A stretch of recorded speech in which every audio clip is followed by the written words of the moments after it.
بسم اللہ الرحمن الرحیم۔ معزز سامعین، یوٹیوب چینل دین و دنیا 9292 میں آپ کو خوش آمدید کہتے ہیں۔ آپ سے گزارش ہے کہ اگر آپ ہمارے چینل پہ نئے تشریف لائے ہیں تو ہمارا یہ یوٹیوب چینل سبسکرائب فرما لیں۔ انشاءاللہ اس طرح کے خوبصورت واقعات اور فقہی مسائل اور دیگر خوبصورت ویڈیوز انشاءاللہ آپ کو ملتی رہیں گی۔ آج جو خوبصورت واقعہ لے کر ہم آپ کی خدمت میں حاضر ہیں وہ واقعہ قرآن پاک کی پہلی سورہ میں موجود ہے اور اس کا عنوان ہے بنی اسرائیل کی گائے کا ایک عجیب قصہ۔ عربی میں گائے کو باقرہ کہتے ہیں اور چونکہ سورہ باقرہ کے 8ویں اور 9ویں رکوع میں بنی اسرائیل کی ایک گائے کا واقعہ بیان کیا گیا ہے، اس کی مناسبت سے اسے سورہ باقرہ کہتے ہیں۔ تو آئیے چلتے ہیں اس واقعہ کی طرف۔ واقعہ کچھ یوں ہے کہ بنی اسرائیل میں ایک مالدار شخص عامیل کو اس کے عزیز نے خفیہ طور پر قتل کر کے دوسرے محلہ میں ڈال دیا تاکہ اس کی میراث بھی لے اور خون بہا بھی۔ پھر دعویٰ کر دیا کہ مجھے اس کا خون بہا دلوایا جائے۔ قاتل کا پتہ نہ چلتا تھا۔ وہاں کے لوگوں نے حضرت سیدنا موسیٰ علیٰ نبینا و علیہ الصلاۃ والسلام سے درخواست کی کہ آپ دعا فرمائیں کہ اللہ تعالیٰ حقیقت حال ظاہر فرما دے۔ اس پر حکم ہوا کہ ایک گائے ذبح کر کے اس کا کوئی حصہ مقتول کو ماریں، وہ زندہ ہو کر قاتل کے بارے میں خود ہی بتا دے گا۔ لوگوں نے حیرانی سے کہا کہ کیا آپ علیہ الصلاۃ والسلام ہم سے مذاق کر رہے ہیں، کیونکہ مقتول کا حال معلوم ہونے اور گائے کے ذبح کرنے میں کوئی مناسبت معلوم نہیں ہوتی۔ اس پر حضرت موسیٰ علیہ الصلاۃ والسلام نے جواب دیا، میں اس بات سے اللہ تعالیٰ کی پناہ مانگتا ہوں کہ میں مذاق کر کے جاہلوں میں سے ہو جاؤں۔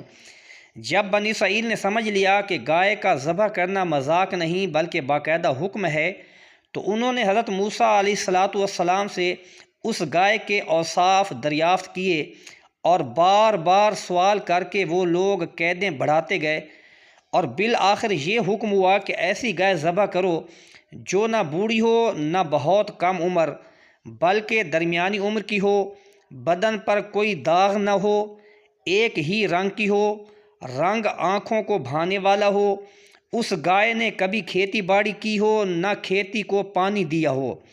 آخری سوال میں انہوں نے کہا اب ہم انشاءاللہ راہ پا لیں گے۔ بہرحال جب سب کچھ طے ہو گیا تو ان کی تسلی ہو گئی۔ پھر انہوں نے گائے کی تلاش شروع کر دی۔ ان کے اطراف میں ایسی صرف ایک گائے تھی۔ اس گائے کا حال کچھ یوں تھا کہ بنی اسرائیل میں ایک نیک شخص تھے، ان کا ایک چھوٹا بچہ تھا اور ان کے پاس ایک گائے کے بچے کے علاوہ اور کچھ نہ رہا تھا۔ انہوں نے اس کی گردن پر مہر لگا کر اللہ تعالیٰ کے نام پر چھوڑ دیا اور بارگاہ حاکم میں عرض کی، یا رب عز و جل، میں اس بچیا کو اس فرزند کے لیے تیرے پاس ودیعت رکھتا ہوں تاکہ جب یہ فرزند بڑا ہو تو یہ اس کے کام آئے۔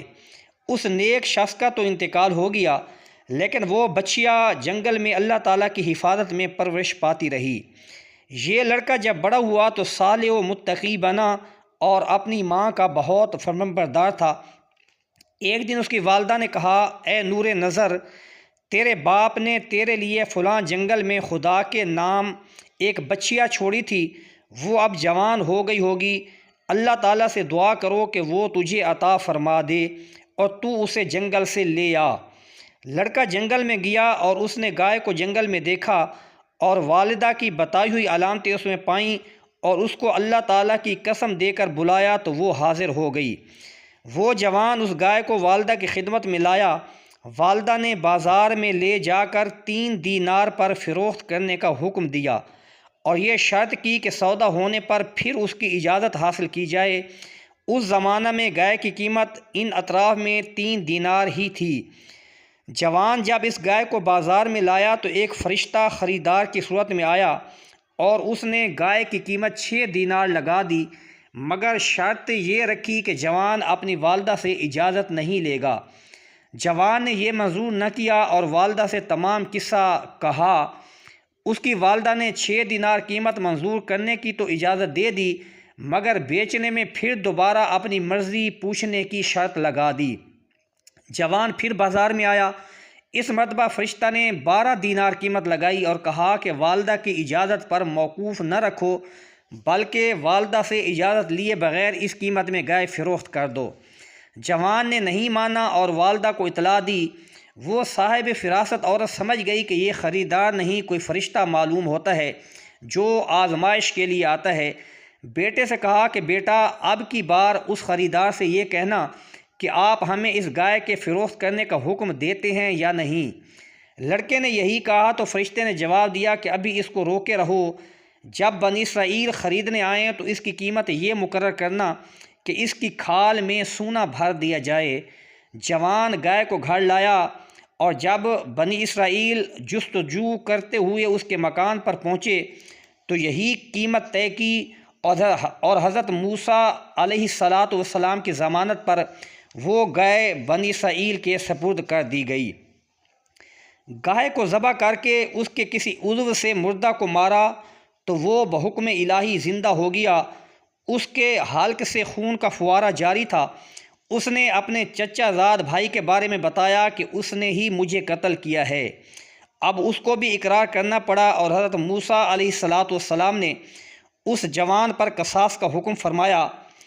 اس آیت مبارکہ میں اللہ تعالیٰ نے مردے کو زندہ کرنے کے اس واقعے سے قیامت کے دن اٹھائے جانے پر دلیل قائم کی کہ تم سمجھ لو کہ جیسے اللہ تعالیٰ نے اس مردے کو زندہ کیا، اسی طرح وہ قیامت کے دن بھی مردوں کو زندہ فرمائے گا، کیونکہ مردے زندہ کرنے پر اللہ تعالیٰ کی پاک ذات قادر ہے، اور روز جزا مردوں کو زندہ کرنا اور حساب لینا یہ حق ہے۔ تو دوستو، یہ ایک خوبصورت واقعہ جو قرآن پاک میں مذکور ہے آج آپ نے سماعت فرمایا۔